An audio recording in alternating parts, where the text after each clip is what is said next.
Tawanda and Emily, I wanted to let you know, we have several attendees that had registered for this evening. So I'm going to monitor those to watch if people chat or raise their hand, and then I can let you know that. Okay. But I'm going to turn my video off. Okay. Thank you. Thank you. Mm-hmm.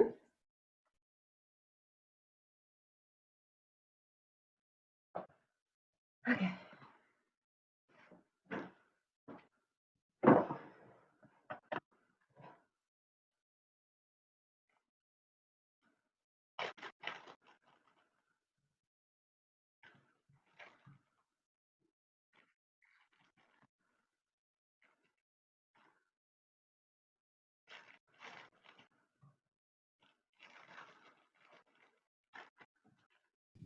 Hi, everyone.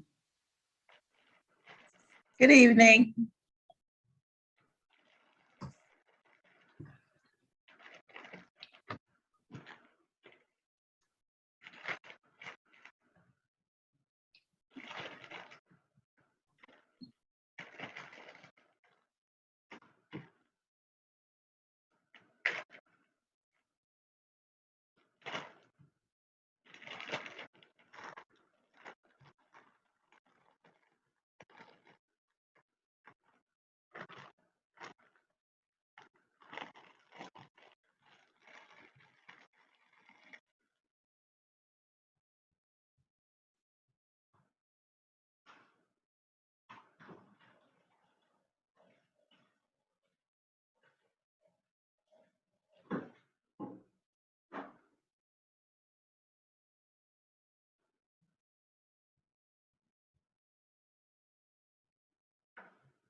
We've got about another minute and we're still waiting on Fred, and then we'll go ahead and get started.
Hi, Joyce, are you still available?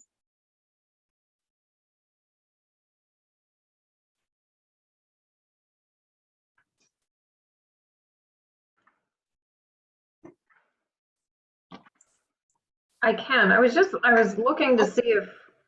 Here he is. Okay, right. We're good then. Thank you. Thank you. All right, good evening, everyone. 6:01, we'll go ahead and call this meeting of the Truth and Reconciliation Commission to order. And thank you all for coming back. We've got 100% participation again tonight, and I think that that's great. As I've said before, this work is a little bit different than maybe some other commissions in local government, even in the borough of Carlisle or even throughout the Commonwealth. And I think how we sort of set the tone for the ways in which we conduct our business really sets the tone for the work. So I don't have it on the agenda, and I apologize for that, but we probably should take attendance. So I'll just ask everyone, I'll just say your name, just say present. And if you would just say how you're doing tonight, I think that's important that we check in with each other. So we'll go ahead and start with Ralph Donaldson. Present, and I'm doing pretty well today. I'm loving the warm weather. Great. Tristan Malazzo. Present, and I'm doing well too, not loving the warm weather as much, so. Great. Kendall Isaac. Present and peachy. Fantastic. Doreen Wilbur. Present, and I am also not loving the 90-degree weather, 90+ degree weather. Great. Thank you. Andrew Razanauskas. Present. I'm doing all right. Great. Good to see you. And Emily, I should know how to say your last name. I apologize. Callahan? Callahan, that's perfect. Great. Present, and include me on Team Pro Warm Weather. Great. I'm Tawanda Stallworth, and I'm here. And as long as we got AC, I'm all right. So there's that. So we have the agenda in front of us. It was posted. Anything that we want to add, take out, any items that we feel like need to be added to our agenda for this evening? Awesome. We do have someone to help us with some minute taking, some note taking this evening. Joining us for the first time is Mr. Fred Baldwin. He's no stranger to the community of Carlisle, so we welcome him this evening. And I'll invite you to go ahead and unmute and just introduce yourself to the folks. Thank you, Tawanda. Delighted to be here. It's good to have you. Did you want to share anything with your background or any work that you've done, so that I know you spoke with Emily and I, and so we had the chance to speak with you over the weekend, but I'm wondering if you might want to give a brief introduction to the other folks of the commission. There's not a lot to add. I'm a freelance writer by trade. I spent a lot of time on the Carlisle School Board, 26 years, about a dozen of those years as board president. I followed the work of the TRC from its inception. As I told Tawanda and Emily earlier, I absolutely wish you well, and congratulate you on what you're doing. Thank you so much. We're certainly glad to have you, and anticipate you really being a great asset to this group. So welcome, and thank you for joining us. So next on our agenda, we do have a guest presentation by Deputy Mayor Sean Schultz. He'll go over some things with regard to local government and the Sunshine Law. Sean, it's all yours. Okay, the challenge of getting the PowerPoint up and running. So hopefully I get this to work.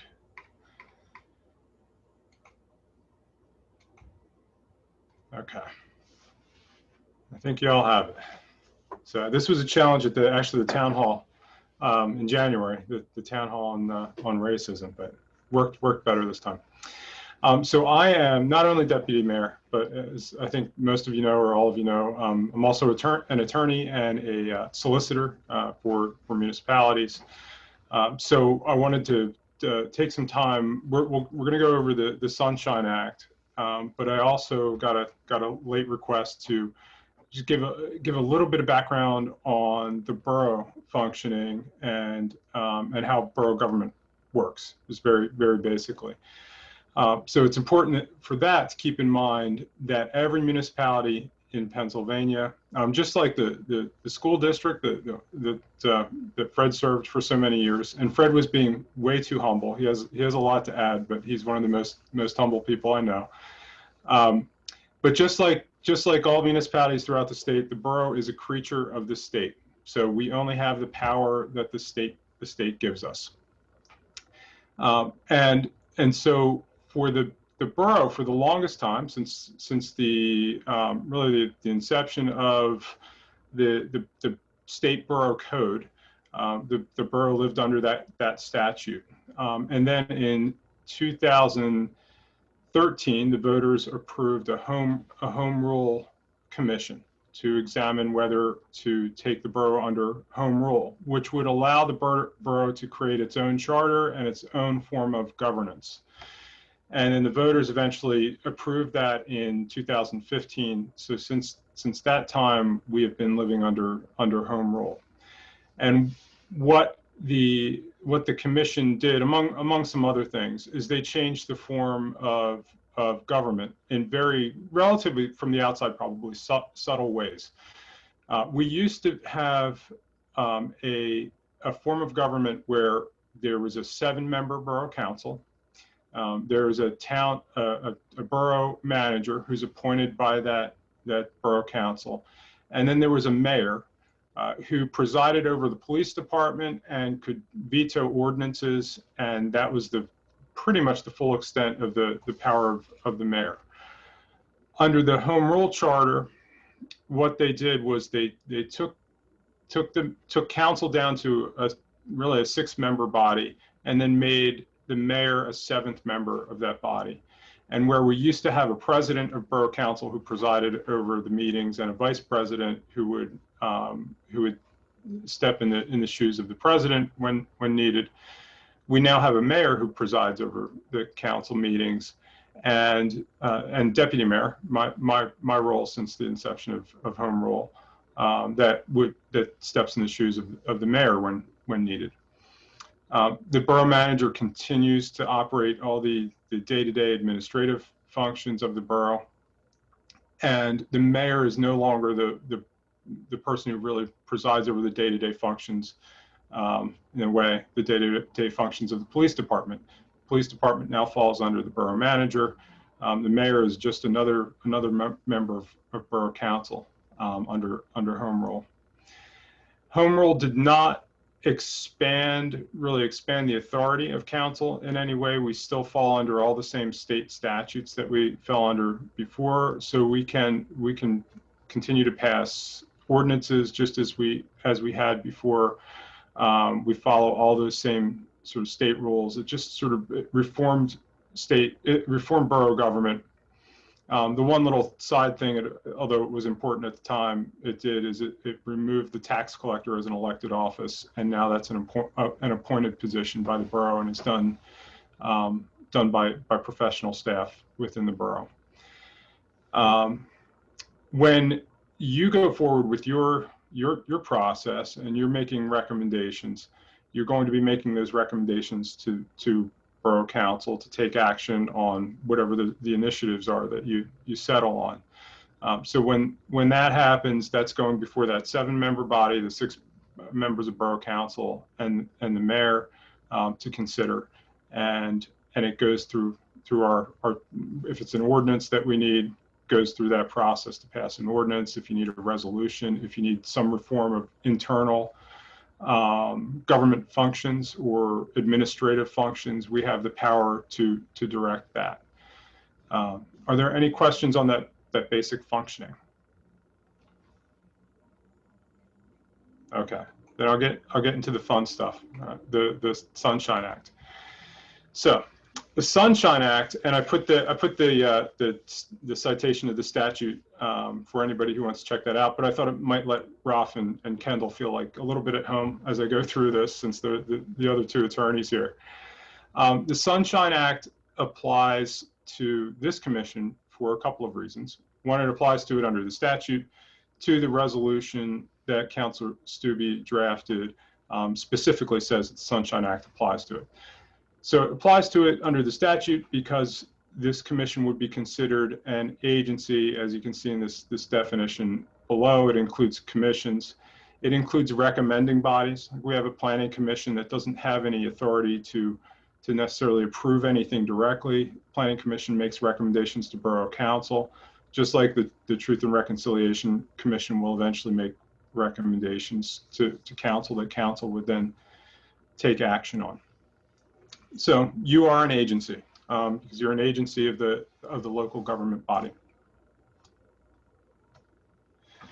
So the next thing to think about is meetings. So meetings, and I'll talk about the notice later on for meetings. This is the definition of meeting under the statute, and I'm going to unpack this a little bit in the coming slides. So it's a prearranged gathering, just like we have tonight, attended by a quorum of the agency. That's an important portion of the definition to keep in mind. So if there are only 3 of you, there's no quorum. It doesn't require a public meeting. And it's for the purpose of deliberating. That's a defined term under the statute. Deliberating agency business or taking official action. So we're going to talk about those terms so you have a good sense of when does this really kick in. So we already know when you have 3 or less of you together, you can talk about anything you want.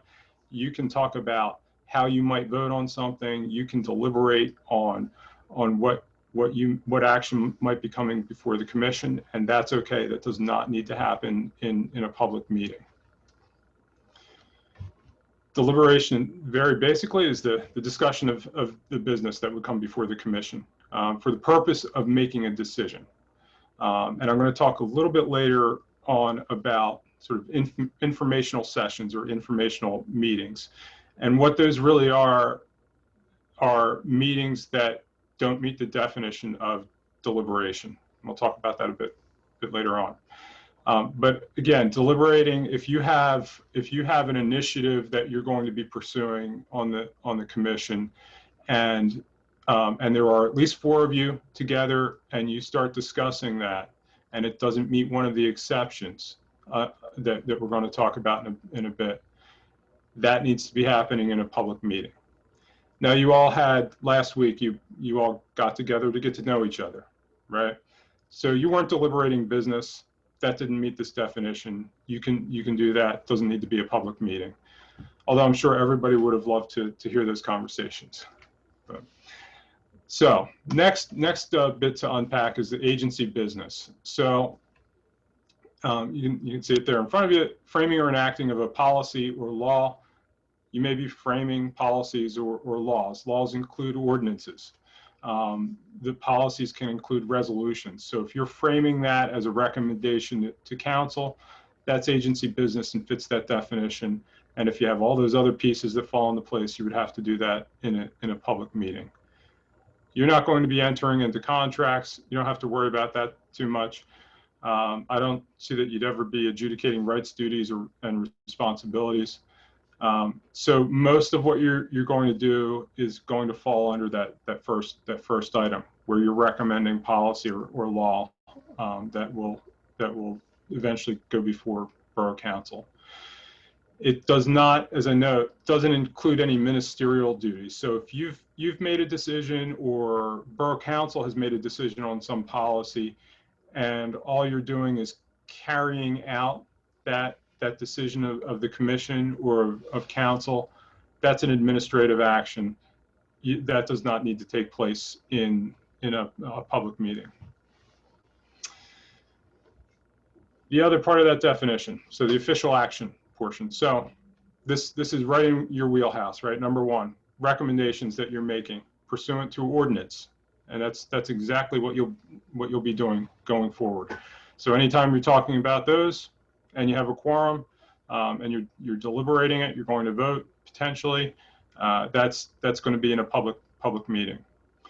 Anytime you're establishing a policy, so that can include your bylaws that you've discussed. That's official action.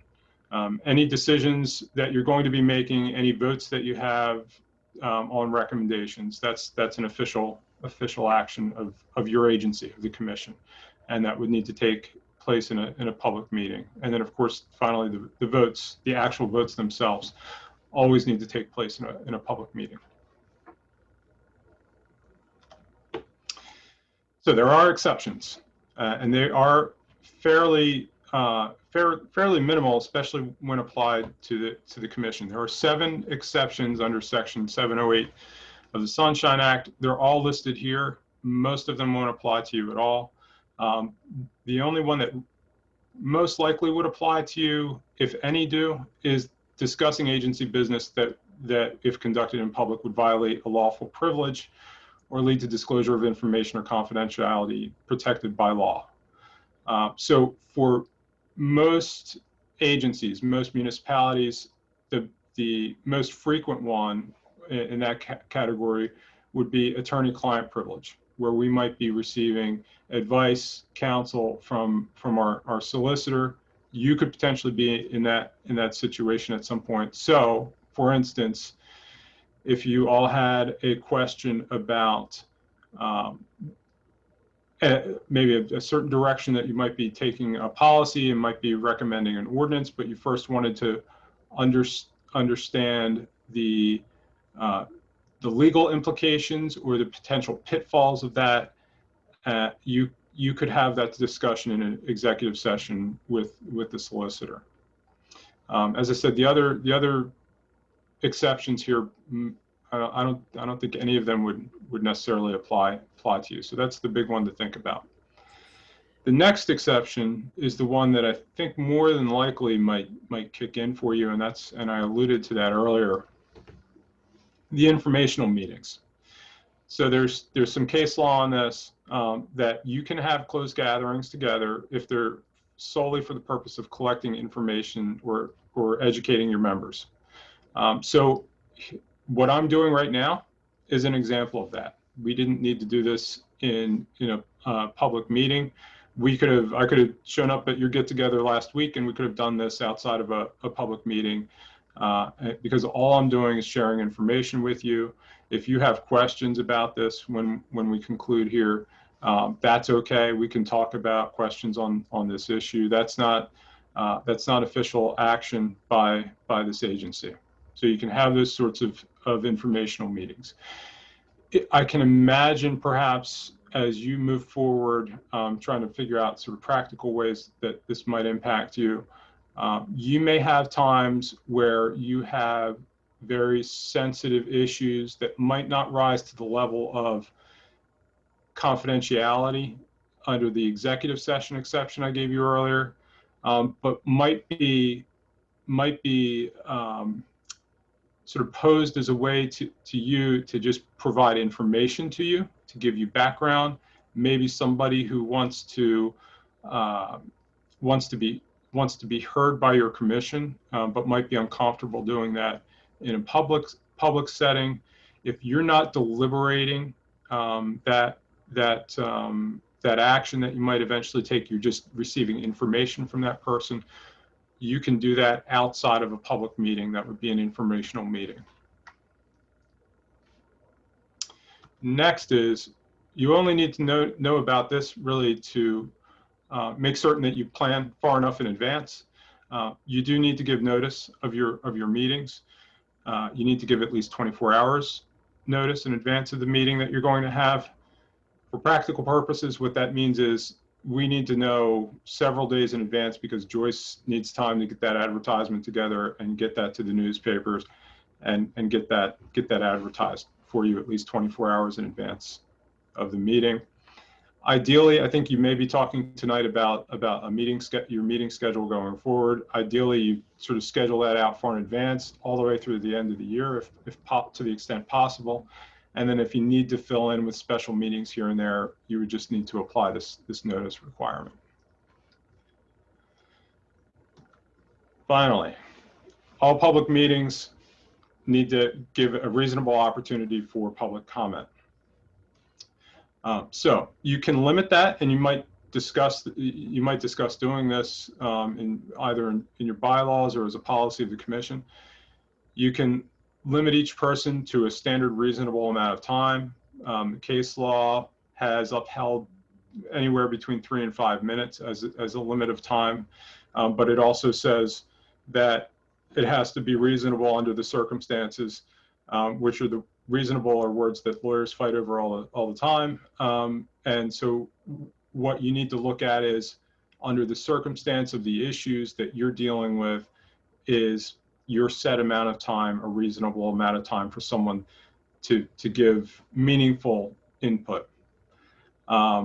You can also limit public comment to the issues that are before you at that meeting, if you choose to do that, or to the issues certainly that are within the authority of the commission, within the mandate of the commission.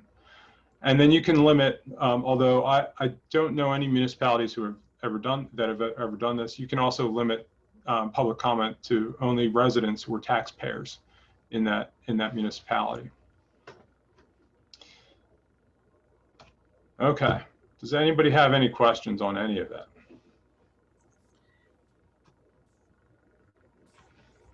Because then I'm at the end. None? I'm seeing. Looks Emily like has one. it looks like Emily has a question. Go ahead. Thanks so much, Sean. Just one question. Again, it probably won't come up because we won't be going into executive session frequently, if at all. But if we do, are we required to record the executive session? You do not need to record. You do not need to take minutes of an executive session. You do not need to record it. There was a bill several years ago that was going to require that, but it never passed.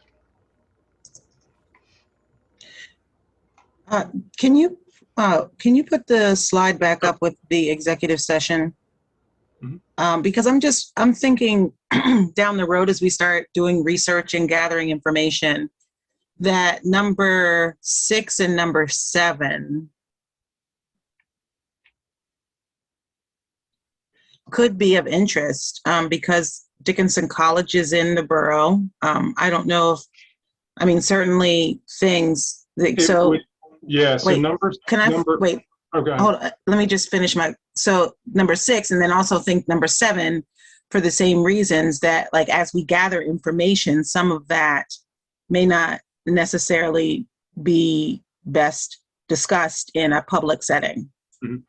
You might have something under number 7. Under number 6, that's specifically for state-related educational academic institutions, so that wouldn't apply to this commission.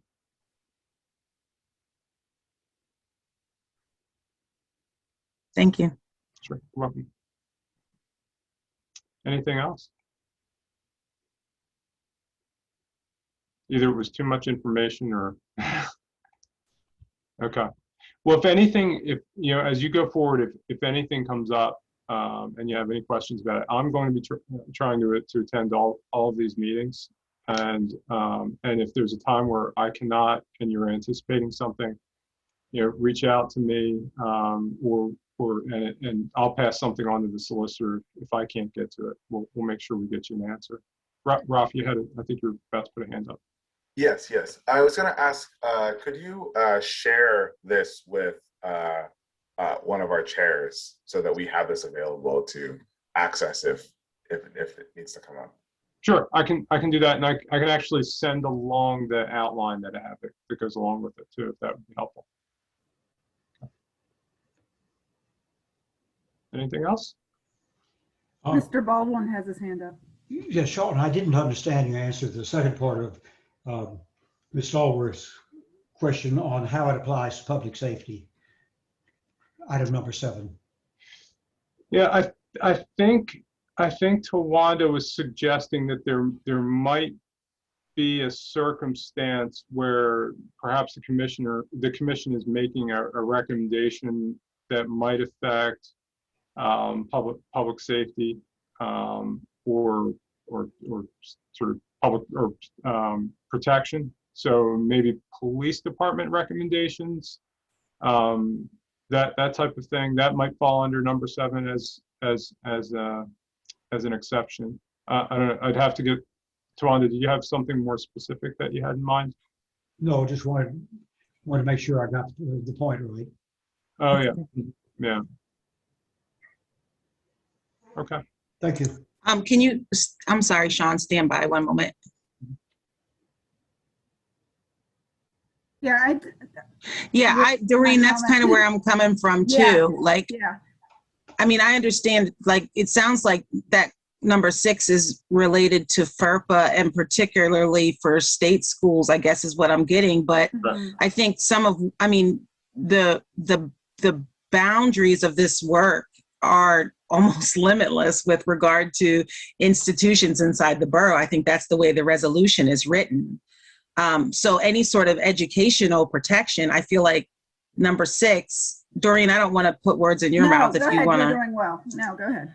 I feel like that might apply to anyone who's protected by FERPA.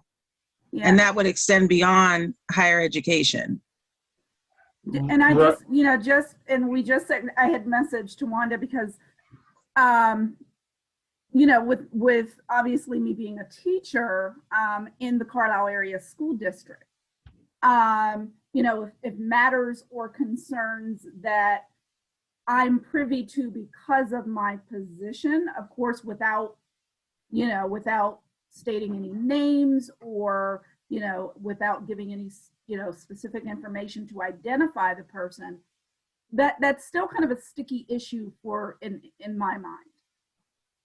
Well, that may also fall under the confidentiality protected by law. So that, Okay.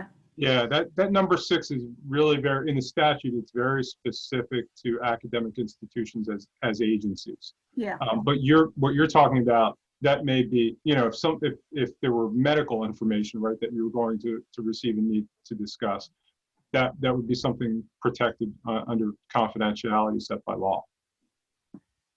Thank you.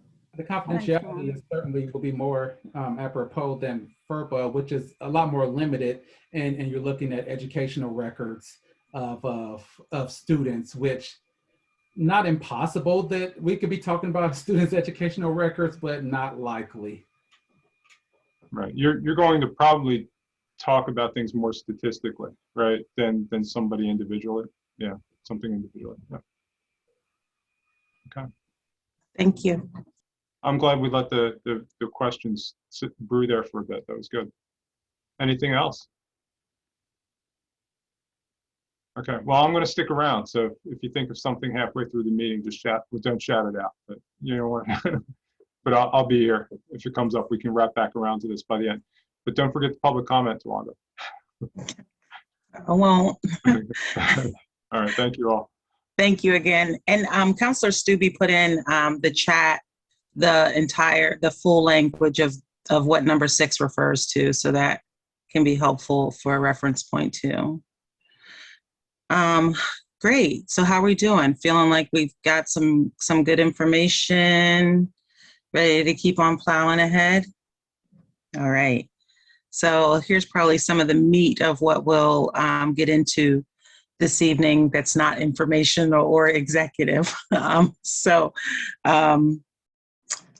We had talked about possibly having some guest speakers, or actually, I'm going to go. Emily, are you good to do this part?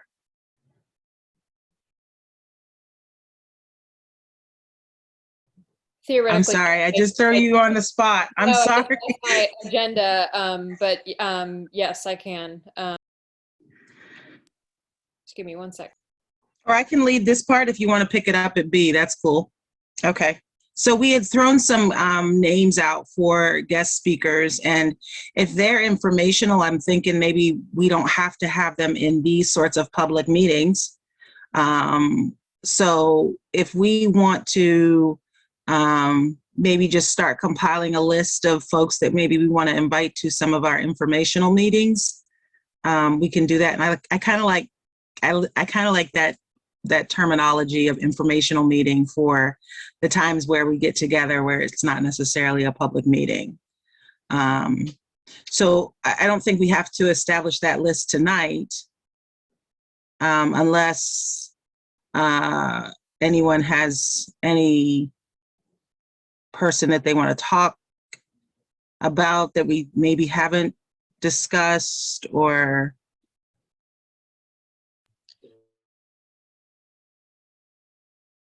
what these individuals would be doing, would it be out of the scope of our collective understanding if we were also thinking about people who might come to the community to facilitate sessions that go beyond our commission? So there may be occasions where our commission wants to meet with an expert to get us up to speed on something, but are we also thinking, as we think about guest speakers, of people who might come in and facilitate kind of bigger events with the community? And then to meet with us as like a precursor to that. Sure. Yes, and yeah. Yes, Raph. Yeah, I was thinking that I wonder if we want some bigger presentation by some expert, whether that might end up costing us money as opposed to a smaller conversation with the commission. That's just a thought that I had, that you know, a small thing, someone asked me something about a legal question, I'm happy to talk to them. Talking to 300 people, I'm probably going to start charging a fee. And so, You better. just a thought. Yeah.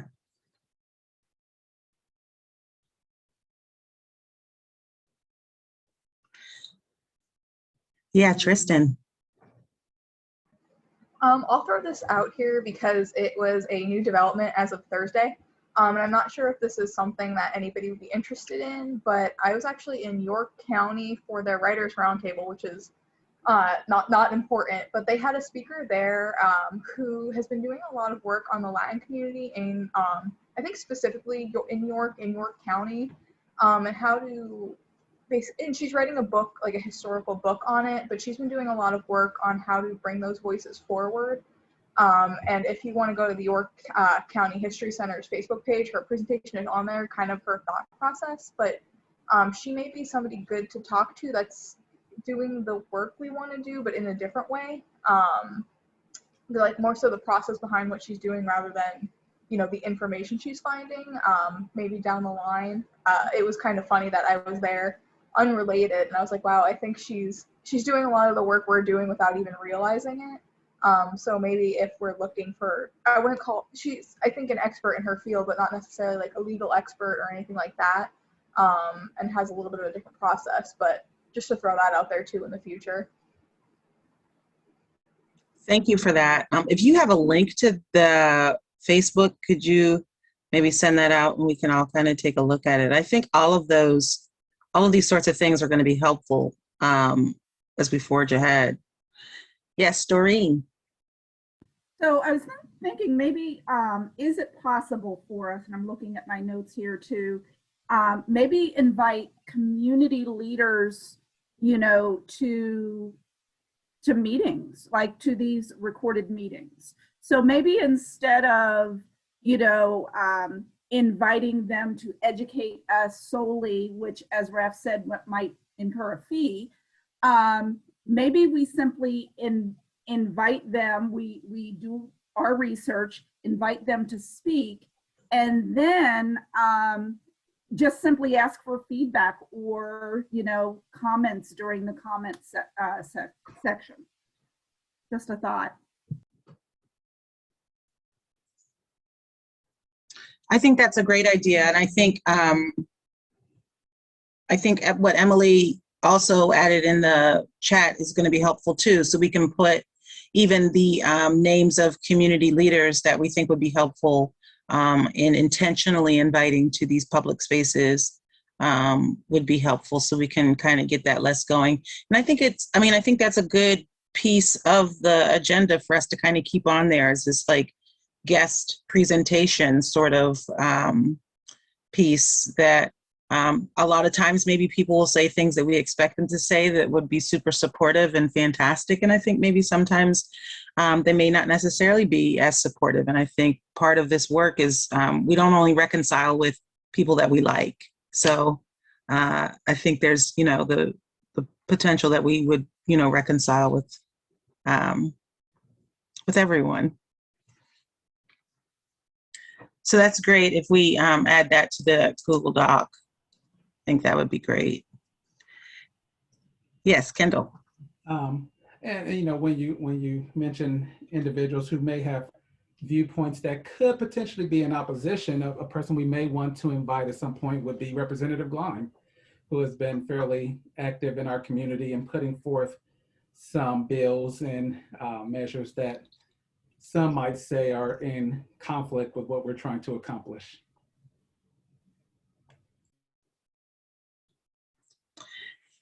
And so I just had this thought, then does that start to take the appearance of a public hearing? No. I just answered my own question. Because we wouldn't necessarily be asking questions, we'd be just kind of receiving, right? Yeah, and I also think it would be interesting to get her input on, you know, her views regarding whether it's, you know, race and equity, you know, reconciliation, obviously. I would be very interested to hear that, and I would be interested to hear what she would want to see this committee accomplish. So that's a great suggestion. Great.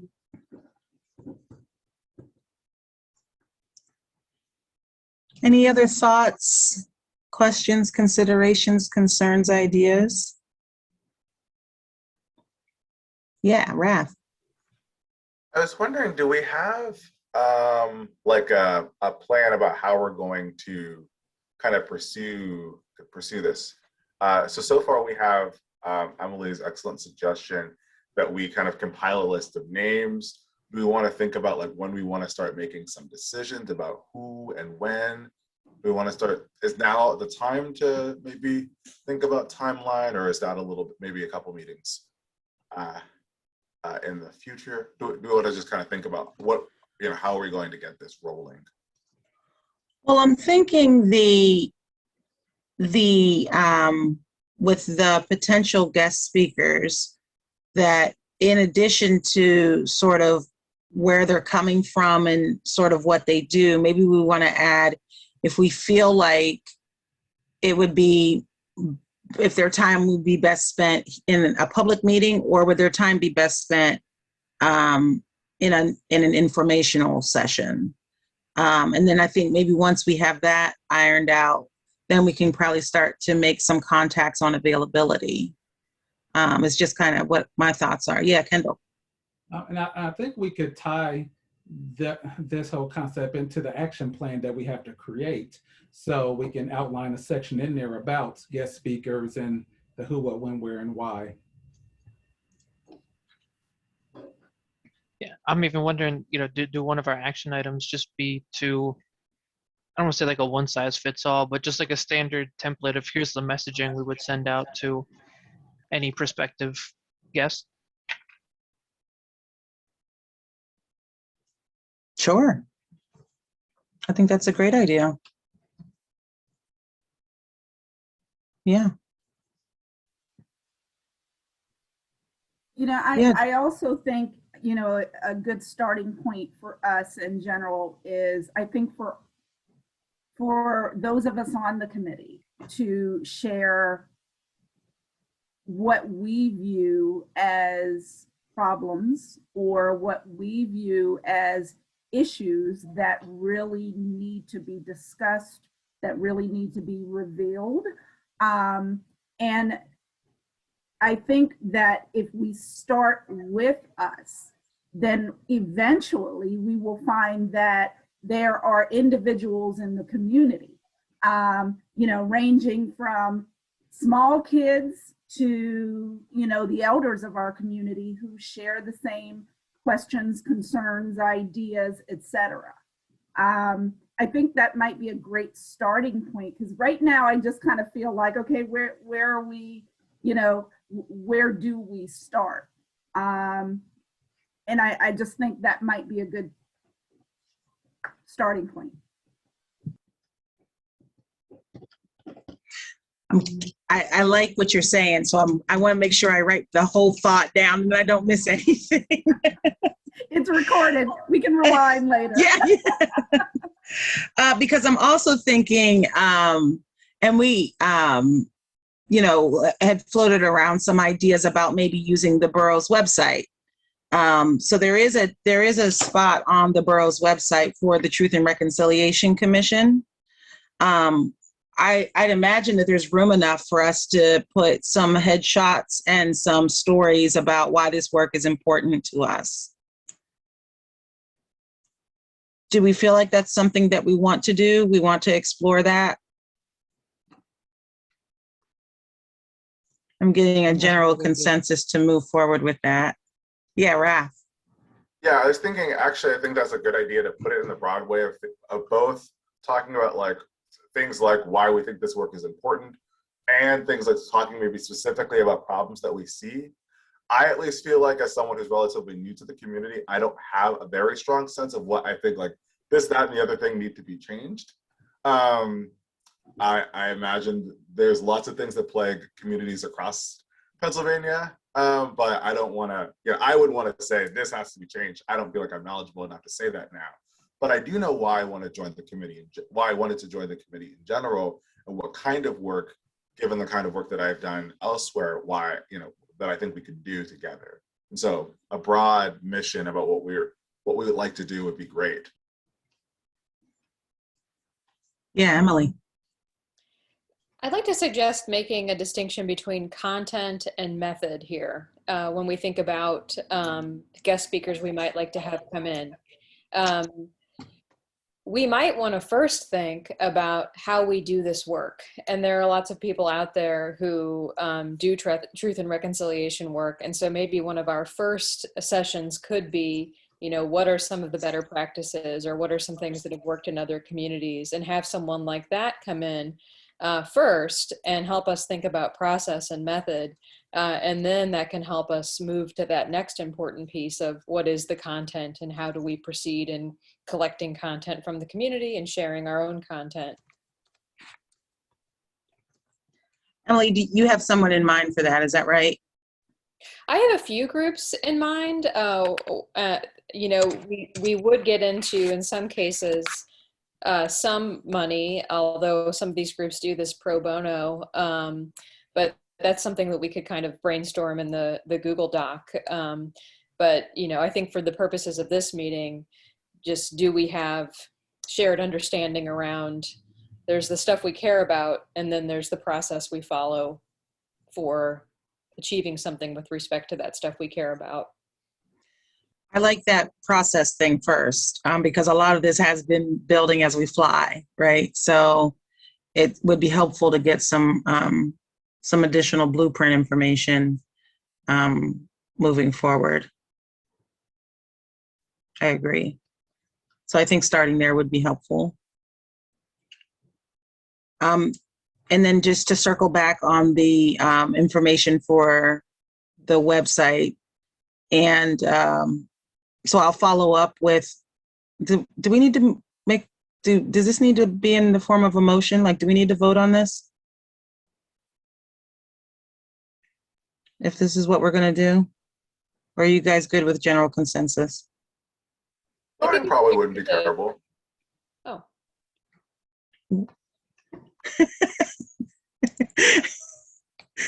Can one of you maybe just restate what you said? Because I didn't hear. I think we were saying opposite things. I was going to say, I don't think we have something that's crisp enough to be a motion yet. I think what we have is we've agreed to brainstorm about some potential guest speakers that we might invite. But maybe I was missing something. So if somebody else has, something more definitive to make into a motion, that's great. I'm sorry, Emily. So I've probably been jumping around. So I was circling back to members of the commission, putting our stories on why we are doing the work, putting that, seeing if there's space available on our webpage inside the borough website. So it'd be headshot and story about why we do this work, why this is important to us. So if there's I feel like we have general consensus with moving forward with that, unless we feel like that needs to be in the form of a motion to move forward. And the short thing that I jumped in and interrupted Emily, I was suggesting to do a vote, simply to make sure that we know that everybody wants to do this. I like things to be clear. Fantastic. I'll entertain a motion. I so move. Is there a second? I second. You've heard the motion and the second. Is there a question? Any unreadiness? All those in favor say aye. Aye. Aye. Aye. All opposed? Ayes have it. So we will move forward with gathering our headshots and our stories on why this work is important. And would someone like to take charge of making contact with Joyce and probably Stephanie Taylor at the borough and communicating what it is that we would like to do? And then I would also say, Andrew, I see your hand. I'll get right there. I would also suggest maybe part of this, and I realize we voted on it and it's over. But a part of this might also be that these headshots and stories get highlighted on the borough's social media, which isn't a tough ask, but I think they kind of feed each other. Andrew, your hand's up. Yeah, only thing I was going to ask is, could someone in the group and during, I really like where you're going with this idea, just maybe a little bit of guidance on even just how long we want this to be or what bullet points we want to hit. Maybe I'm overcomplicating it. I don't know. No. I think having kind of like a template is what I'm thinking. I would be more than happy to kind of get a template together, send it to all of you, for feedback. And then once we agree on the formatting, we go ahead, we fill it out. So I would be happy to reach out to Stephanie and to Joyce, if that's correct, about, just the whole technology part of that, which is not my strength. I'm just making that one public right now. Yeah, I don't know if Deputy Mayor Schultz or Councilor Stubbe could give us any further direction. I just suggested Stephanie and Joyce. It might be Stephanie and Susan would be the best combination. So I don't know if they have any guidance for us on that. If they do, maybe they'll throw it in the chat, or maybe they'll appear and start talking. Just magically appear. On the you're talking about on the format of the the whole concept, the whole. Oh, I mean, I think you can and should certainly do that. We have Borough Council, I think, is probably the only body of the borough that has sort of a bio. But I think with the work you're doing, it would be helpful to have that. And then would that be Stephanie and Joyce, or Stephanie and Susan, or Stephanie by herself, or Stephanie and Owen? Who would be? I would just run it through Susan and have Susan send it to whoever needs to work on it. Okay. Thank you. So what I will do is within a week's time, because tomorrow's the last student day. So, so within a week's time, I will go ahead and get a draft of the template together. I will send that out to all of you for feedback, and then I'll set kind of another deadline for when I'd like to see the responses, and then we'll go from there. How's that sound? That sounds good. Thank you for running point on that, Doreen. That's very helpful. All right, so we'll go ahead and proceed with our agenda if anyone has anything else. All right. And I have it up now if Tawanda, so. Help yourself. Okay. Perhaps we could talk about item the chair and vice chair versus co-chair model and the subcommittee's question at the same time, because that might change people's view about the structure of the committee overall. So I think this this contrast between a chair and vice chair and a co-chair model comes out of the fact that many more committees are moving to a co-chair model rather than a chair and vice chair model. And so that question's being put before our committee. Do we want to stick with the structure that we've inherited from other commissions of a chair and a vice chair, or would we like to have a co-chair model? And do we envision this being a commission where there might be subcommittees where there would be chairs of those subcommittees? And so I think we just have a few different options to think through, and I'll open it up for conversation if anyone has any reactions to any of those proposed models and structures.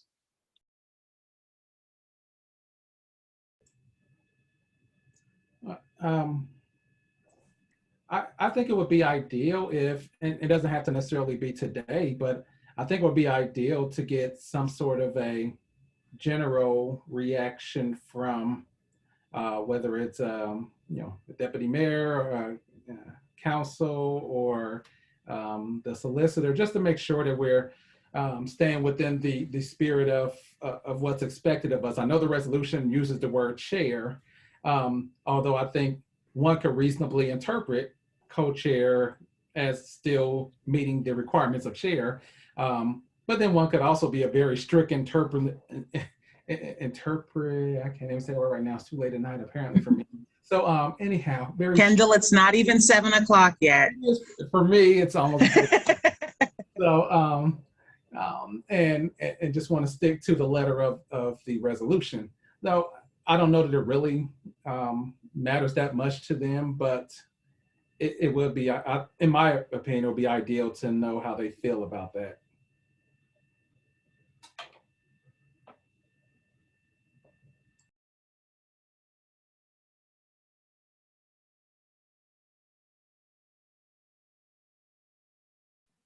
Hi, would you like me? Sorry, I'm kind of I've been somewhat on silent here. I've been monitoring while also watching a one-year-old, so fun times. But anyway, if you'd like my input, I will say that I do not speak for all of council, so I don't know if Sean or anyone else feels differently, but I do not view it as super strict. I mean, I think that should be up to you as to whether you'd want to have like a co-chair model or just one chair.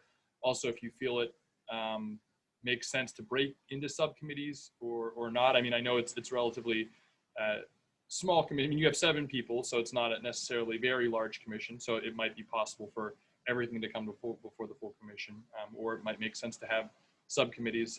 But in the end, I think that's kind of up to you. I think, at least from my perspective, the idea of having a chair or co-chairs, it's just important to have somebody that's leading the commission, somebody that's leading the meeting, somebody that's kind of the point of contact for the commission. And I think if you would go with the co-chair model, just being sure that maybe there's one person there or one email address that if somebody is just looking to reach out to the commission to share information, that's who they contact or what they contact. But I'll say from my perspective, I don't view it as strict that you have to have only a chair. You can't go with a different model. But if Sean feels differently, I'll let him chime in. Should I just take the opposite side of that for the heck of it? Actually, no, that wouldn't. Okay. I feel 100%. I rarely say this. 100% confident that council and the solicitor would say, govern yourselves with co-chairs if that's what you choose to do.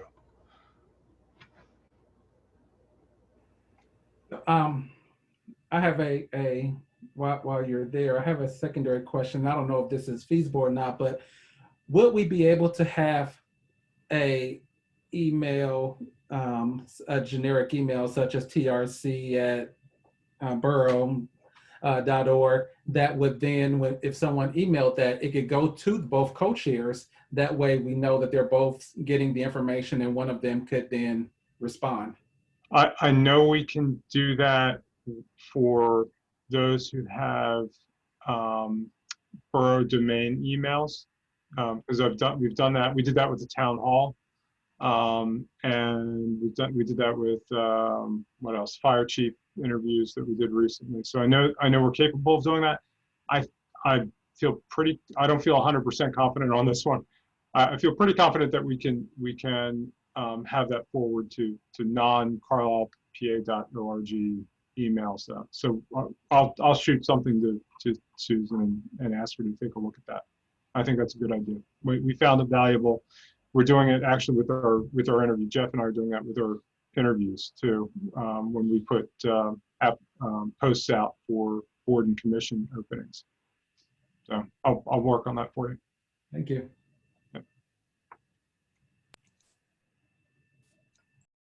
I'll just offer, I am a fan of the co-chair model. I'll look at this two ways. As the current chair, I would like to continue in this leadership capacity. I would like it to look a little differently, with Emily and I serving as co-chairs together. And then so I'm looking at it as, you know, what has been the dynamic and how we've been operating since the 25th of May. I'm looking at it through that lens. And then I'm also looking at it as the commission as a whole, apart from me, right? So it's not Emily and Tawanda, right? It's how the commission is set up to function. And I think it's stronger because of the work that needs to be done. And I think that some of our hierarchies as we know them can be detrimental and enhance oppression just in general. So the ways in which we're able to dismantle that whenever possible, I think is worth us doing, and even spending the time to talk about it this evening, I think is worth us doing that, so that we're moving in a direction that matches the work that we're here to do.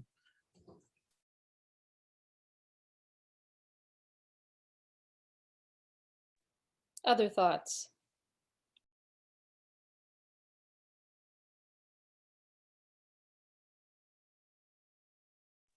Raph?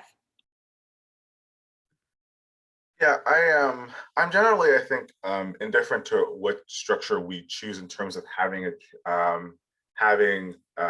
two chairs versus a chair and vice chair. I guess my question is, Emily, you suggested at the beginning that you think that perhaps the second question about subcommittees might influence the question of the structure. And I was wondering to myself whether anyone had thoughts about that. I like the idea of the subcommittee model, so that people get kind of different tasks to work on. Maybe there will be committees, maybe there'll just be a point person on some particular project. But I like that idea of giving people spheres of things to work on that are separate from the whole group.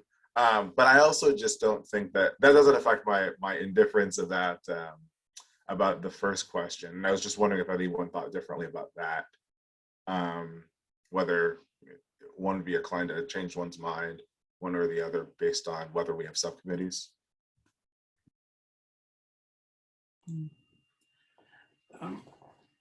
I am rather indifferent as well. I really am okay with a vice chair, chair, or a co-chair model.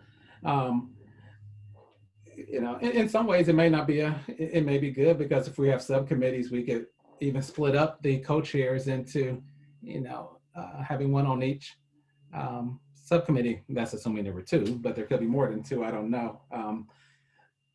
Outside of subcommittees, though, and you can kick me virtually if I'm going too far, but I think that working groups sometimes is a good thing. And I think of working groups a little bit differently than a subcommittee, although it could be, but just a group that's put together for a very specific purpose, and then it disbands. And as I'm looking at number 3, and I'm looking at mission statement and action plan, I could see value in a couple of small working groups of 2 or 3 people tackling each of those tasks, at least to come together with some concept that we could then all react to. 'Cause I think it's hard for a larger group to figure all that out in one sitting, but I think a smaller group can put their heads together, and then it's easier for the rest of the group to react.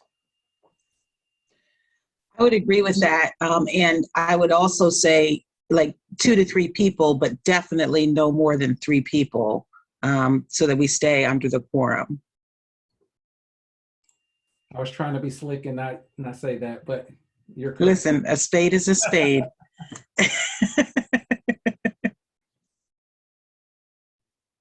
Something to consider with the co-chair model, and then eventually if we have subcommittees of which there are chairs, is communication with the press and other entities. And I think that this group has a really good rapport. We are good at communicating with one another. And as long as that continues, I have no concern about there being a co-chair model and chairs of subcommittees. But depending on what subcommittees get formed, I do think the chairs of subcommittees should be prepared to get direct questions from the press. Going back to the co-chair model, I would never want to sort of undermine Tawanda in public or something like that, but I have confidence that she and I have good enough communication with one another that we'll be able to work that out and speak with a unified voice and just do right by the commission. Yeah, Raz. Yeah, so to echo everybody so far, no opposition to the co-chair model. Just, I guess, in my novelty to government is the idea of subcommittees. Could those change over time? Would that be something that would be static, or would that be something that we could see change?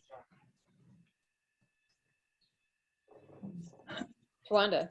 Yeah, so I kind of had this thought that I think maybe in this stage we go with what Kendall was referring to, right? So we might have like a working group with action plan, a working group with bylaws, and maybe even a working group around our mission vision, right? 3 different, those wouldn't necessarily be committees moving forward in the work, right? We're not going to always need the bylaws committee or the mission and vision, right? But I'm envisioning subcommittees coming just a little bit later once we kind of get through this sort of initial stuff. So I don't know if I answered your question. Those are some thoughts that I had around what your question was. No, you did perfectly, and that makes sense to me. Thank you. Well, Kendall, I saw your hand and I have a question for you. I thought it was kind of finished. So he said, so I thought he was okay with it, but I was going to just say subcommittees are a little bit more permanent in nature. I mean, they can certainly be changed, but working groups are very flexible and they come and go with ease. My question for you is, and forgive me, I should know this, do our bylaws currently prescribe a process for forming working groups and committees? Does the chair form them, or does our entire commission have to vote to form one? Well, we technically don't have bylaws yet. They're still in draft form, but I think that because they're in draft form, this is a great time to address that. The draft does not currently address working groups or subcommittees. So I think that we can address it either very generically and say that the commission is empowered to create subcommittees and working groups as it sees fit, or we can be more specific and say working groups you always want to leave very generic, but subcommittees we could be more specific if we had a general understanding of what the subcommittees might do. We could say in there we will have a subcommittee on speakers and a subcommittee on media and governance. I don't know, I'm just throwing out terms here. So, but that will be something I guess we could decide before we finalize the bylaws. I think I was just wondering. Oh, sorry, please go ahead. No, go ahead. As you're drafting those, and again, thank you for doing that.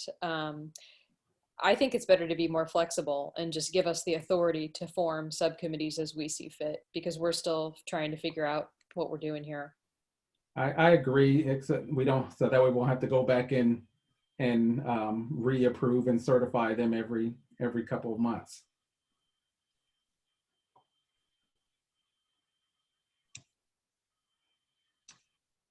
Yeah. I'm sorry, I thought I was muted. So the other thing, I'd rather not hold up the bylaws for us to figure out what subcommittees we want either. So that's just another vote for for flexibility with that. I'm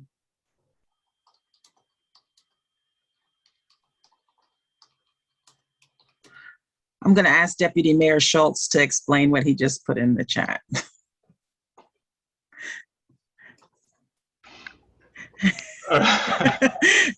I put those things in the chat so you don't have to look at my face again. Sorry. So there are times that even subcommittee. So a subcommittee is still a committee that could fall under sunshine. So council's made of committees, and we used to have there were committees of 2 council members each. But we were making recommendations to council, and so the Sunshine Act is triggered when that's happening.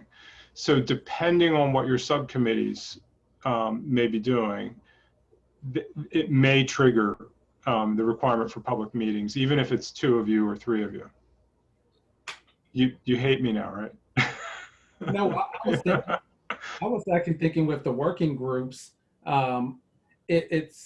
it's a little bit different. I mean, I think the subcommittees, I fully agree with what you're saying, Deputy Mayor. I think for the working groups, it's really more just trying to pull together these documents that we want the full commission to react to, which I would assume is not quite rising to the level. Right, and that's exactly right. That's how you'd want to differentiate that. And I think when you formulate that, you'll want to have definition to what a working group is going to do, if it's really the working and pulling things together, versus if a subcommittee is going to be authorized to make some recommendations back to your commission, then that's a different animal. Thank you. You're welcome. I'm going to hide now. I think Raph had a question. I wasn't sure if it was for Deputy Mayor or not. No, it was in a reaction to the information shared. I think actually that gives us decisive reason not to have subcommittees, in fact, because I actually think that it will make the operation of the group less as opposed to more efficient. And so I think ad hoc groups seems like the better way forward for, especially at the beginning, but perhaps even later on, because as Emily said, we can imagine things kind of being in flux. Like maybe we want speakers early on, maybe we're doing something else at some other point. And so as opposed to locking us in to subcommittees that then additionally create new work for us to do in terms of notice and whatnot, it just seems like we should have ad hoc working groups that we create throughout to handle the problems that and questions that we come up with as we go along. Yeah, I just got suddenly unexcited about subcommittees. So Me too. I'm not really sure I don't know that they help us. I don't know that they, I agree, Raph, they don't help us to be efficient, but I'm also wondering if it's still beneficial to keep them in the bylaws, that we have the ability to create them. Then that way, if we do, for some reason that we can't even fathom right now, that we have that ability. I think we should still have it there, because even though the balloon has been deflated just a little bit, I think that we may still find that there's a lot of benefit to a subcommittee, depending on the work that we're going to give that subcommittee. Regardless of sunshine. I mean, I don't think we should let that be a deterrent to the work that needs to take place. I mean, it just means we need to notice it, and we need to hopefully we'll be doing more at some point in the near future face to face, and we'll gather and have that those discussions. So I would say just be flexible in the bylaws, and if we collectively think it makes sense to create one or more, then we do. Sounds like we're hearing consensus. Do we just want to move forward on a couple of items here? Sounds like there's consensus around the co-chair model. And it sounds like there's consensus around, as Kendall is drafting, including some provision that allows us to create subcommittees. Is that correct? Do we need a motion to form co-chairs? Yeah, Emily, I would suggest we break that into two, that, and I mean, I don't want to just assume, I mean, I said yes, but I don't want to assume that we're all okay with you and I being the co-chairs. So we may want to do one motion for the co-chair model and then a separate motion for you and I to continue serving. And then the other one, as you mentioned. I agree completely. So would anyone like to make a motion to have as our leadership structure a co-chair model? I so move. Second. All in favor, say aye. Aye. Aye. Opposed, say nay. Okay, motion passes. Okay, next motion. Would anybody be willing to make a motion that Tawanda Stallworth and Emily Callahan serve as co-chairs? Before we go there, do we want to allow anyone else to express interest in being a co-chair? I mean, certainly we understand that, you know, the two of you are capable and By all means. and willing, but I don't know that we want to preclude other people from saying, hey, I would love to be a part of that party.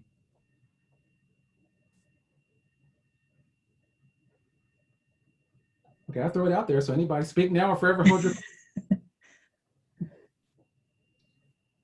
call. Okay, so yeah. That would be a more appropriate way to say that. Yeah, and Kendall, would you mind calling for those nominations? It just feels a little weird if Emily or I are doing that. Well, and I guess, well, here's my, I guess we can do it two ways. One, we can call for nominations now, or, and I guess it depends on how fast we want closure on this, or if everyone knows where they sit in their heart, we could call for it now, or we could say, we'll do it at the next meeting, but you need to make up your mind. But I would hope people have already thought about this before now, and we could just do it. I'm I say actually let's just do pretty it. eager to check something off of our checklist. Yeah, let's just do it. Okay, well, I guess, Raph. Have we actually talked about what the power of the chairs actually is? Much? Sort of, but no. Yeah. Informally in draft format in bylaws. Yeah, what I was thinking is that since it doesn't appear to me that the chairs actually have a terrible amount of power, that's part of the reason why I was thinking that like it might be a good thing to call the question early, since they don't actually have a ton of power, as opposed to thinking about it for a long time. But like maybe I was just wondering, do we imagine perhaps more powers for the chairs, which that might make people think differently about who should be chair, or if they want to be chair still, or things like that. So according to the resolution, we have to have the leadership selected within 30 days.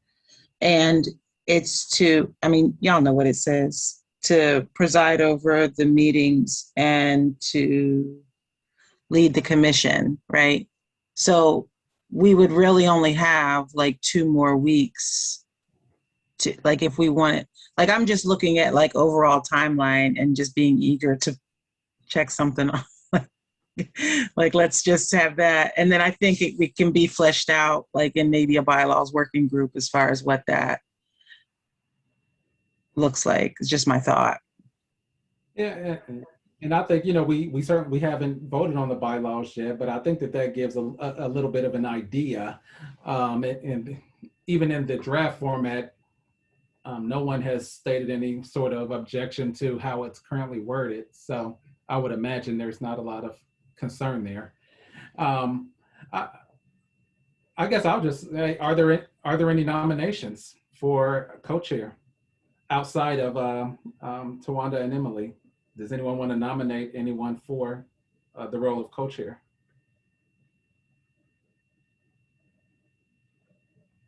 Does anyone want to nominate themselves?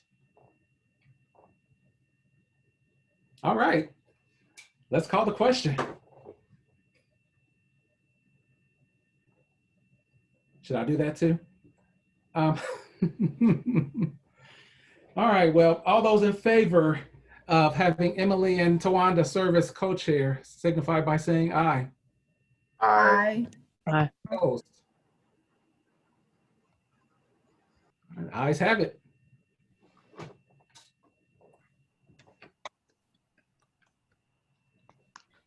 I don't have a party hat reaction here, but I would use it. Those reactions, and I'm disappointed I can't do any more reactions. We don't have them. Great. Well, thank you all for your votes of confidence in Emily and I both. Emily, I'll kick it back over to you. Okay, next up on the agenda is mission statement and action plan. When Tawanda and I were kind of, well, the whole group was sort of talking about what our agenda might be, I just wanted to put that item on there to make sure it stays on our radar and to remind everyone to go to that Google Doc and have a look at what's being drafted currently. I don't think we're in a position to vote on that yet, but you'll notice I made a few changes. I just want to bring to your attention. If you go to the top of the document, I moved kind of what I see as a more refined draft to the top of the document. So our mission, I tried to incorporate some of what was contributed in that document, our values, and I raised a question about, there seems to me to be a difference between values and our approach or our method. So some of what was added in that section strike me as more like skills or approaches, and we might want to separate those out just to kind of let the public know, here's how we intend to address these things. And that's a different thing than what we care about. So I just wanted to bring attention to the fact that this draft is going. I don't think we have time this evening, but correct me if I'm wrong, to really do much with this other than bring it back into our consciousness as a working draft that we're trying to make some progress on. Looking at our date, let's see, our mission statement is due by the 24th, as are the bylaws and the action plan, the 24th of July. So we have a little bit of time. But I just wanted to make sure we opened the floor to any conversation anyone might want to have about how those drafts are evolving. So does anyone have any thoughts they'd like to share?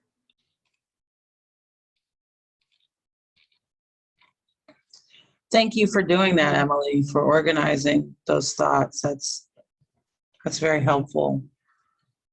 My only thought in the mission statement is, instead of "we will improve," I just say "we improve." Like, I know that's small, that's hair splitty, I get it, but I just want to be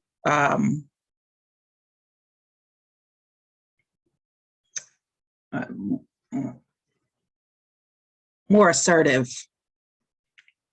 with what we're doing and not what we plan to do. Well, I don't know if that makes sense, but I think this is very helpful in the way that it's broken out. I also, in looking back at the resolution, I think it's, so once we get it together, once we pull this together, and then 30 days after that, Borough Council has calls for public input as well. And I think that that's helpful.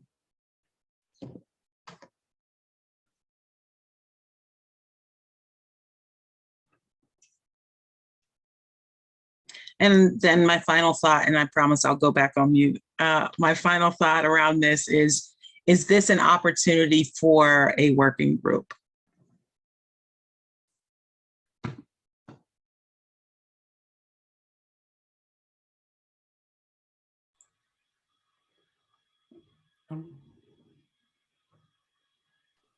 Raf. Yeah, I was gonna say, I to kind of reiterate the remarks that I made before.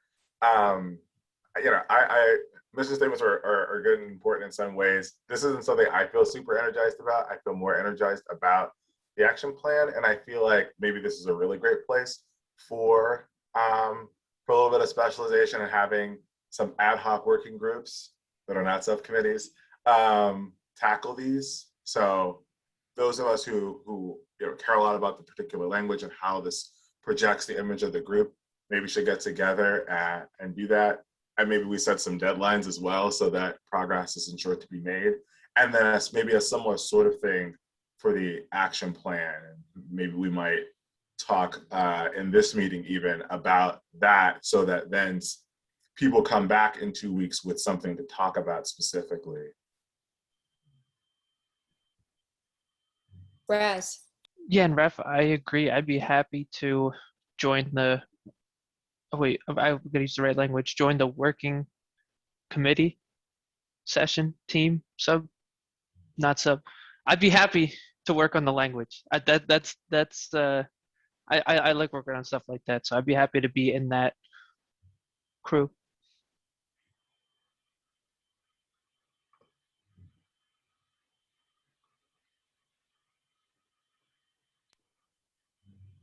Raz, when you say you'd be happy to work on the language, do you mean mission statement or do you mean action plan? Oh, sorry. Yeah, wasn't super clear. The mission statement, mission, vision, values. Mhm. It's possible that some people are torn about what they'd like to work on. Do we have to have this settled tonight, or do you folks think that we can take a minute to think about which of those two tasks we might like to work on, and we can sort that out by email after the meeting? I'm kind of thinking we might want to divide that up now, only because we may want to, I don't know, I'm afraid if we don't pick the work, like if we don't choose which working group, then we'll end up losing 2 weeks of work. What if we do both? What if we do it now tonight, but then give people 24 to 48 hours to back opt out. Or go to the other crew? I think that's fair. I like that idea. I'm wondering if we could almost do it in like, I'm just thinking in terms of mission and values. If we could do it in 2 tiers, like have a set time where anybody goes into the document and make some adjustments or make some suggestions, and then tier 2 is the working group put the final touches on for a vote.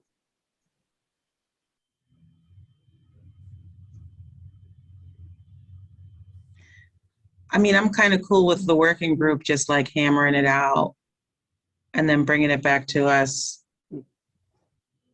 in almost ready to go form.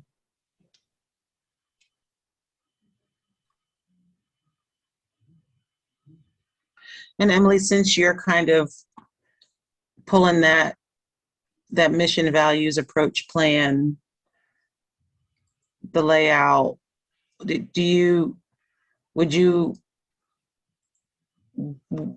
want to be on that working group, or? I'm happy to serve where needed. If there's no one who's feeling really, I'm happy to serve where needed. Either group is fine for me.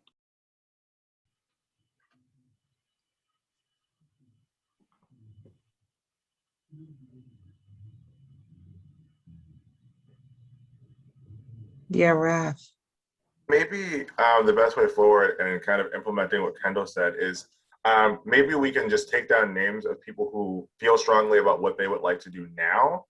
And then allow, as Emily suggested, and Kendall too, like in 2 days, people can say further things, like if they wanted to be on both or one or whatever. So I can say, for instance, now I'd like to join the action committee. Yeah, and then other people, as I said, can kind of announce one way or the other. And then we'll have at least something kind of that we could checked off in terms of dividing things up. Another thought, while in the conversation of working groups, Kendall, how are you feeling? Like you're good alone with the bylaws, or would you like a working group to be with you in this bylaws building as we're flying venture? Well, I mean, I suppose a couple of weeks ago, I would have said working group. I don't know. It almost feels like it's almost there at this point, unless people feel otherwise. I mean, I think it's probably 95% there, with just some, minor tweaks based on what we mentioned today. So I don't know. I mean, honestly, that will take me all of 15 minutes to tighten up and send to you all.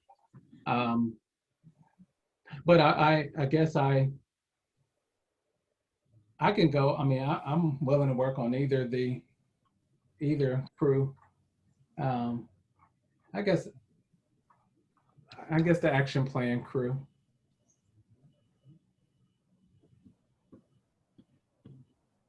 I think. See, I'll be the one to try to switch after 24 hours. That'll be me. Does anyone else want to indicate where they want to be, or do we want to wait? I can go action plan. Okay.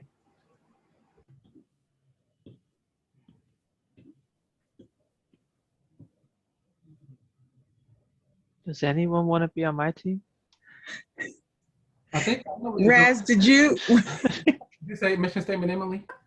I did. Yeah, I'll be on mission. Yeah, I'll be on mission too. I've been kind of adding some comments. You're Raz, not alone. are you on mission?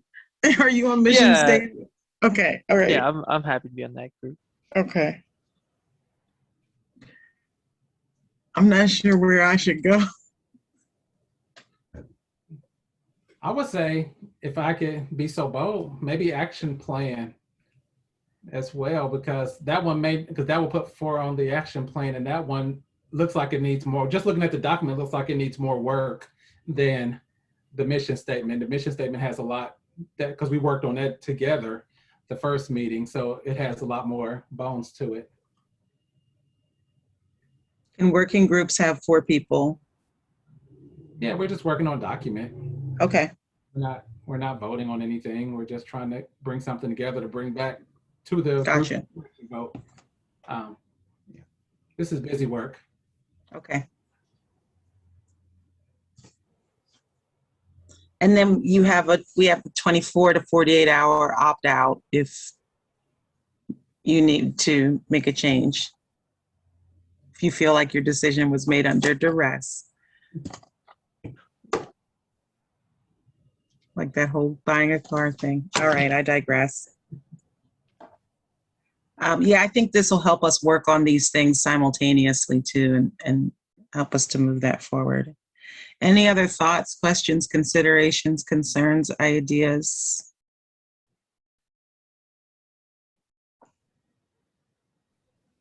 Great, let's move along. I have here, next item on our agenda is public comment. And the folks, I don't see anyone in the Zoom, any members of the public to offer public comment. I will say this, future agenda will have, instead of 2 minutes, I'll put 3 to 5.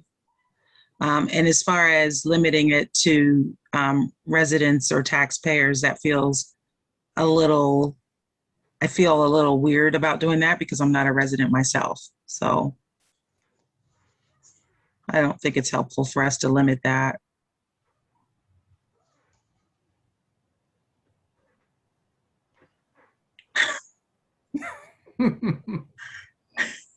Brett has Yes. his hand up. Brad. Yes, this isn't exactly a public comment, but this seems like if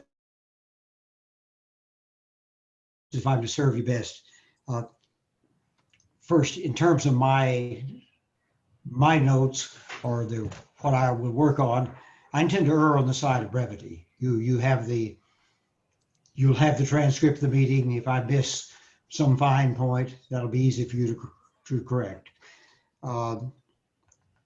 I would appreciate having contact data from each of you. I don't expect to be in contact with you very often, but there will be times when a point will come up in the discussion. I won't wish to interrupt the discussion.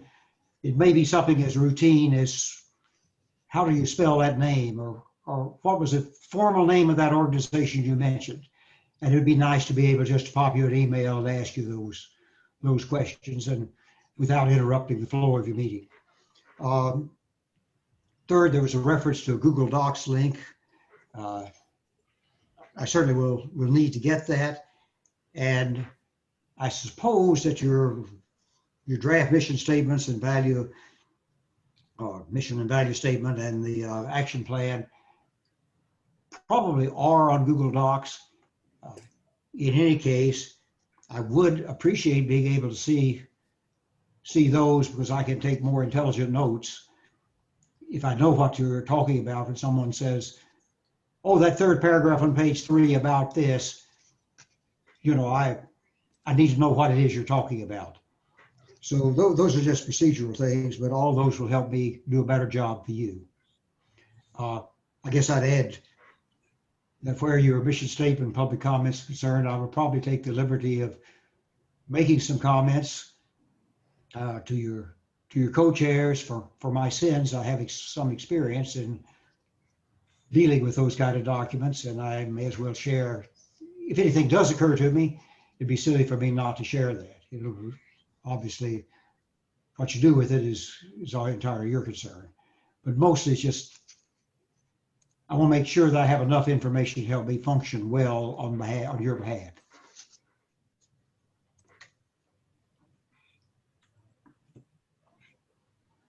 Thank you. Dawson was trying to say something and had himself on mute, I believe.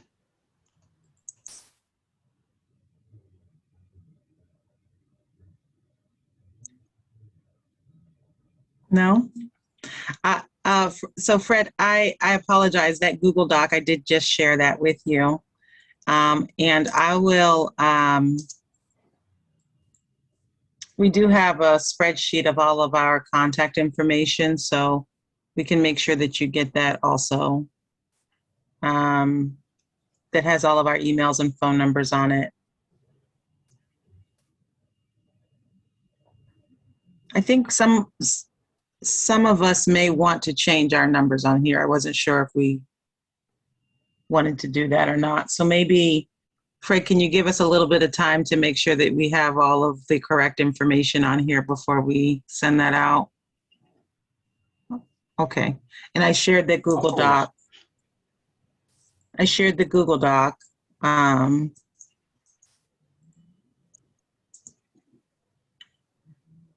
there was something else I found, I think. Google Docs probably has your draft mission and value statement and your draft action plan. If not, I would want to see those. Yep, that's all in the Google Doc. Okay, thank you. Thank you. It doesn't look like we have any other comments. Any other thoughts from you all? We'll come to some closing comments towards the end. We're almost there. I think we've voted on all of the things that needed to be voted on. We don't have anything outstanding, but we do need to look at our future meetings schedule. So, Raf, do you have your Do you have your paper calendar? I do. So Raphael, do you mind if I turn this part over to you? I think you've been good with when to meet and all of that. And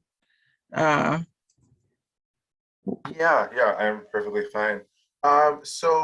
We've been using, as we all know, we've been using When is Good in order to schedule our informal meetings. I take it all seen the email that I sent out about that. And I don't know if we wanted to have a discussion about that now or not. But I guess we also want to think about kind of our regular meetings and whether we want to have them on a more regular basis. So we talked previously about two different kinds of methods. So one kind of method we could have is just, since we're meeting frequently to begin with, and we imagine kind of less frequent meetings a little bit later, one thing that we could do is what we've been doing, which is every week I can send out something asking us when we're going to meet the next week, whether it is for a formal meeting or an informal meeting. So we can continue that process.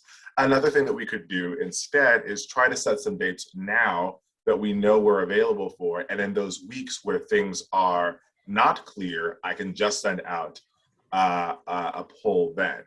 So those are two methods. They seem to me both helpful in different ways, but I figure maybe we should kind of figure out what way we're going to do going forward, at least until July 24th, when we submit those required information to Borough Council. And so I guess I invite discussion about that if people have thoughts about how they'd like to proceed, but I figure, I guess we should make a decision one way or the other this evening if possible.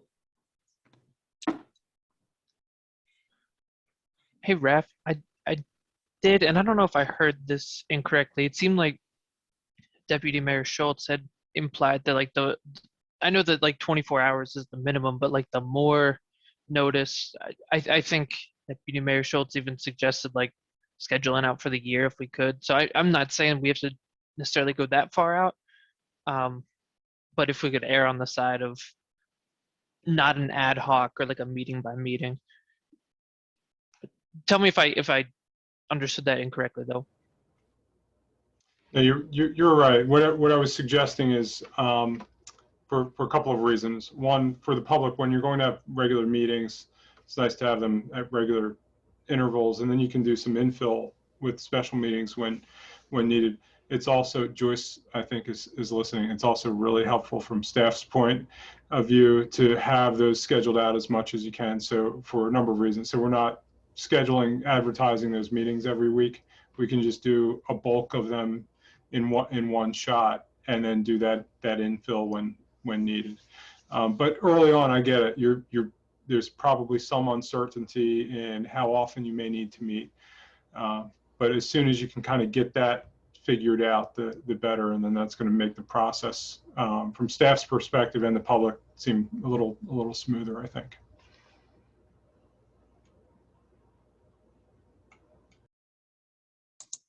And we can't overlap with another commission or group, is that right?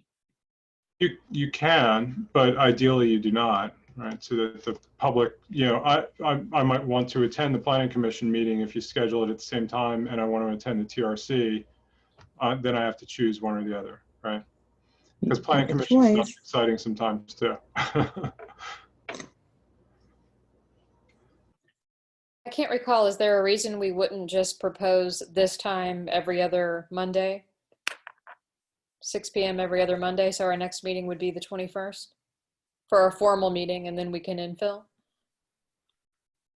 Someone had, I think Raz. Not to put you on the spot, I'm sorry. Not at all. No, because you're correct. However, I can make that 21st work. Because I am in favor of the normal cadence, normal time.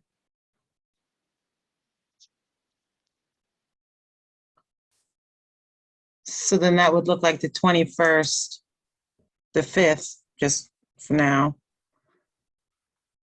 And the 19th.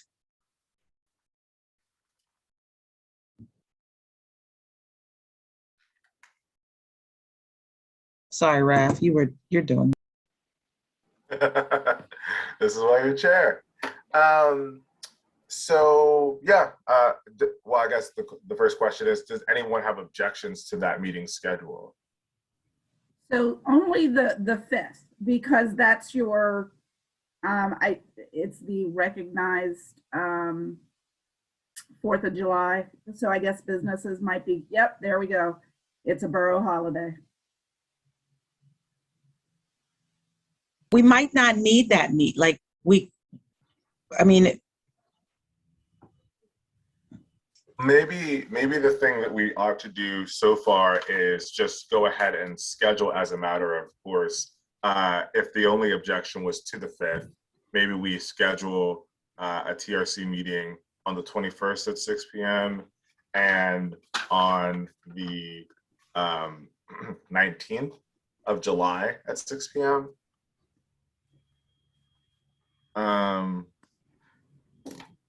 And perhaps after these 2 meetings have concluded, we'll have a much better idea about how frequently we want to meet. If we actually want to continue meeting every 2 weeks or if it's going to be monthly. So that's that. Now, I suppose about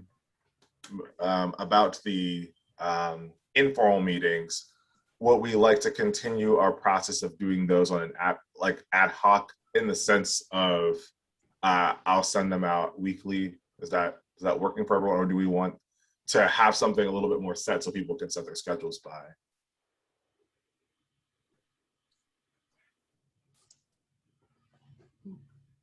I like the ad hoc approach myself because it's informal. So Likewise. Agreed. Were we gonna do it like a week out, or will it be a couple weeks? Just because I have a lot of flexibility if I have it on my calendar, but June, July, August is crazy for the Historical Society, and I may be like places like after 4 p.m. or I just have to be somewhere. But if we have like maybe even just 2 weeks out, if I can say, no, I'm somewhere else, I can't be here, that's fine. But my schedule fills up fast week to week, so that's the only thing. Noted. I can send things out 2 weeks. And so if per the conversation that we had by email, we're thinking about having a meeting this Sunday for that week's. I'll also send something out this week about the week of the 20th or 21st, depending on what you think the beginning of the week is. So I can do that. Or excuse me, the following week. I can send something out then. that's great. And then Raf, no, okay. Nope, we're good.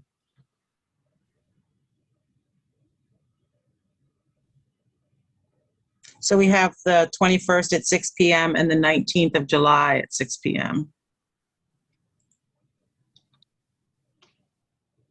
I guess the only other question is, thinking about what we have left to do, we're hoping that at the next meeting, we might at least begin hammering out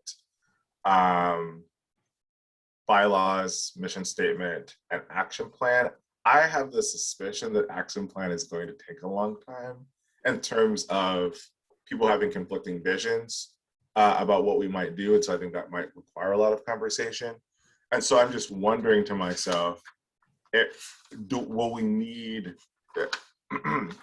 if we're going to meet the last time on the 19th of July, might we be on our deadline is that Saturday?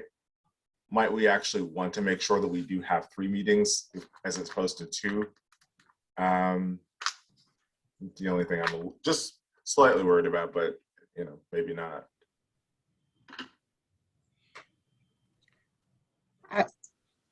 I'm not opposed to that if we can make it happen the week of the 5th or the week of the 12th.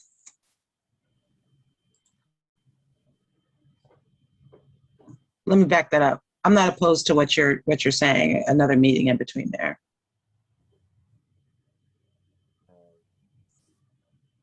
So I guess my question then is thinking about the week of the 5th. Do people feel like they know their schedules well enough at this very moment in order to make a decision about a time that week? Okay. So I'll just throw out, what about the 6th, Tuesday the 6th? 6 o'clock? All right. Are we thinking that it's Zoom?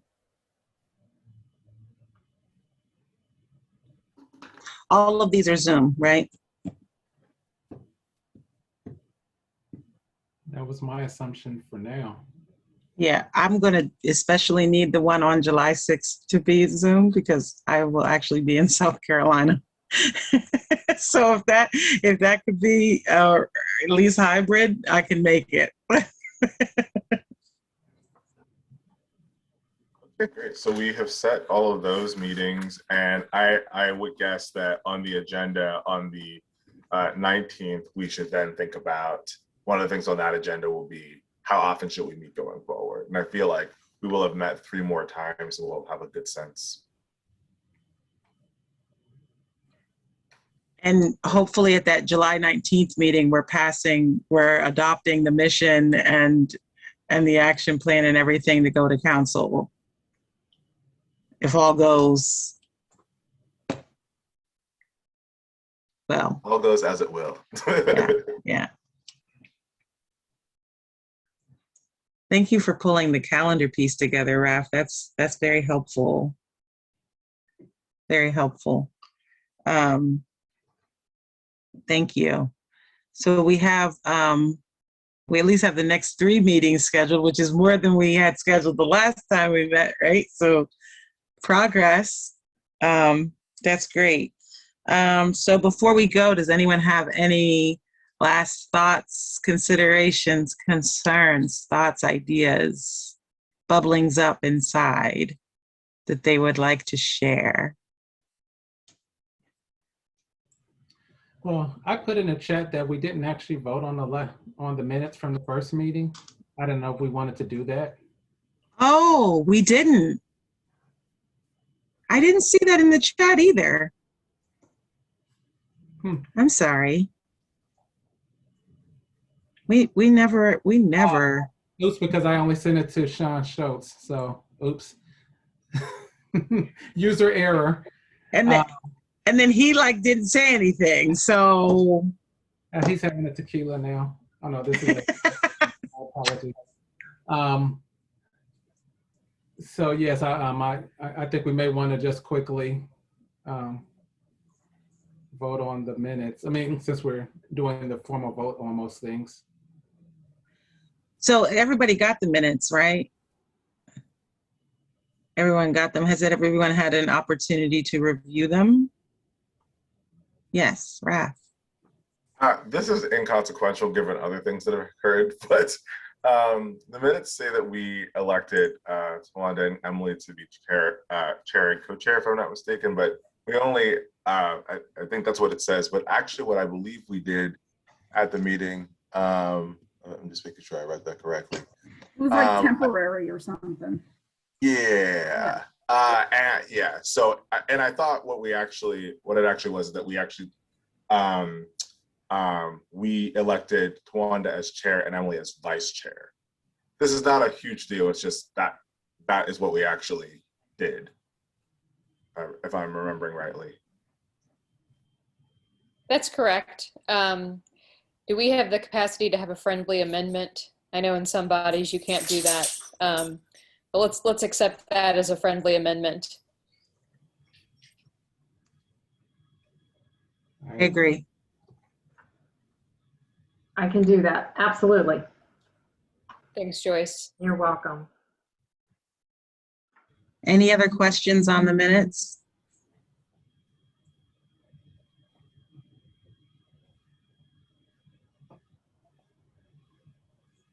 All right, I'll entertain a motion to approve the minutes. So move. Thank you, Raf. Is there a second? Second. Thank you, Raz. Any unreadiness? All those in favor, let it know by saying aye. Aye. Aye. Aye. Ayes have it. Minutes are accepted.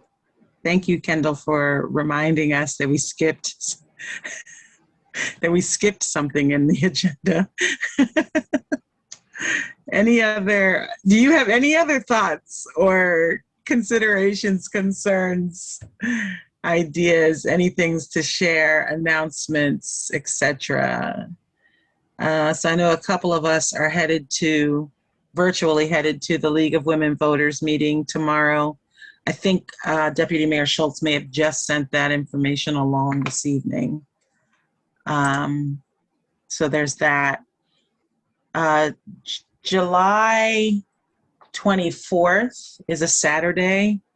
It's also Unity Day in the borough of Carlisle. So right there at Hope Station, Memorial Park area, there will be different agencies represented that are doing the work of racial justice. So I think CAN will be represented, Moving Circles perhaps, Cumberland Valley Rising, more of like an opportunity fair, if you will. So when people want to be involved in the work, that they'll show up and be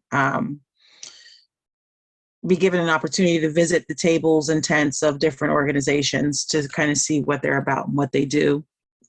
One of the organizers of the event did reach out to me to ask, would Truth and Reconciliation Commission be interested in being represented? I kind of don't really know what it looks like for us to be represented, but maybe have a table and maybe, Doreen, that's a goal for us to have those headshots and Yeah. stories about what we do. Maybe that's part of that. If you're willing, since these things kind of run side by side a little bit, would you be willing to get more information? Is it something that, well, let me first ask this. Do you all feel like that's something that we would like to be represented at the Unity Day? Unity So as long Fair as we're Day. just very clear on like answers to questions. So that's my own, because we're still in the initial, we're in the initial stage, the planning stage. So that's my only concern, is that someone asks a question and maybe it's not the answer that maybe someone else would give. That's my only hiccup, if you will. I like this idea of us being represented there, but I think we should be in listening mode. We might even lean into that and have like I like that. a box and index cards. Share your truth. What reconciliation are you after? And just make it very clear that we're in the listening stage. We care. We're there. We're here to listen, but we're not here to answer questions about how this is going to go. I like that. And we could do the same for Juneteenth. I mean, I think for this commission, I think it's important to be, have a presence there. Again, I agree with you, Emily. We're not there to talk, we're there to listen. We're there to, for you to write down a comment, put it in the box. But I think it's a start, and I think it gives us, just an opportunity to be seen.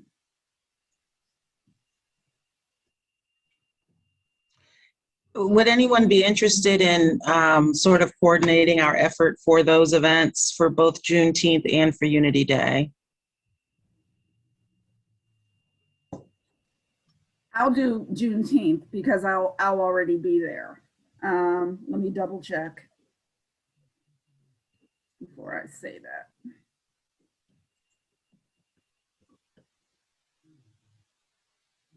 Yeah, I will be there.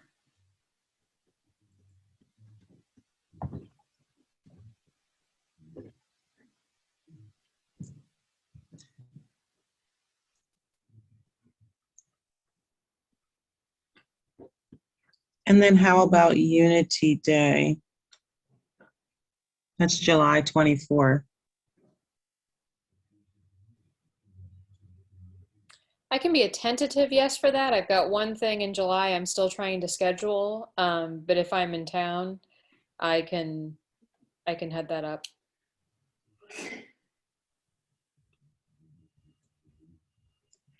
I may be able to assist with that on the 24th. I may also be able to assist with the 19th, but I don't want to overcommit. So busy weekend.